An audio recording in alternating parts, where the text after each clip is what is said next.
Most players think of the FIB and GTA 5 as just the agency that constantly manipulates Michael, Trevor, and Franklin. But one of the most overlooked pieces of the entire story is how the FIB's internal civil war silently shapes almost every mission the player does.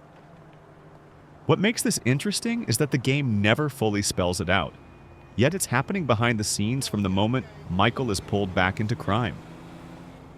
On the surface, it looks like Steve Haines is just using Michael for his own dirty work, but the truth is that the Bureau itself is fractured, and Michael becomes a pawn in the internal power struggle between Haines and Dave Norton versus their rival Andreas Sanchez and the IAA. This becomes especially clear when you notice how nearly every FIB mission ends in failure for the agency. The Blitzplay heist doesn't actually secure any useful information. The Three's Company extraction mission just results in more confusion. The raid on the IAA building escalates the conflict instead of resolving it. And even the offshore job, where Michael and Trevor steal a secret device for Haines, ends with the FIB looking worse than before. The agency is falling apart, desperate, and scrambling to hide its incompetence. So instead of functioning like a powerful government organization, the FIB in GTA 5 behaves like a paranoid, cornered animal, using whatever tools it has left, including the protagonist, to keep itself alive. What really adds depth to this is that Michael doesn't fully understand how deep this internal war runs. To him, Dave is a lifeline, someone who kept him out of jail after the botched North Yankton deal. But to the FIB, Michael is just leverage. Dave keeps him around to protect his own career, while Haines uses him to flex control over the agency. And the IAA only gets involved because the FIB drags them into it with reckless operations. This tension builds quietly until the very end of the story. The whole time, Michael believes the deal he made in 2004 bought him safety.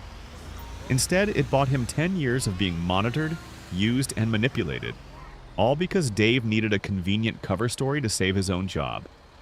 One of the most fascinating examples of how this hidden war affects gameplay is the Monkey Business mission. The FIB and IAA are forced to work together, but they do so reluctantly, constantly arguing and undermining each other, even in front of heavily armed operatives. That mission alone reveals how unstable the agencies really are. They're not united in protecting the country, they're trying to outmaneuver each other, hide evidence, and shift blame. This is why Haines eventually becomes one of the biggest liabilities in the entire game. His obsession with fame, attention, and personal power puts a huge target on the FIB's back. The news reports, the talk shows, and even mission dialogue show the agency slowly losing public support. And this is exactly why Devin Weston gets involved. He sees the FIB as weak, corrupt, and exploitable. By the time the story reaches its final act, the FIB is essentially collapsing internally. Haines is out of control, the IAA is pushing back, Dave is desperate, and Sanchez is closing in on the truth. And that's why the final confrontation at the Kortz Center is so important. It's the moment the Civil War becomes visible to the public.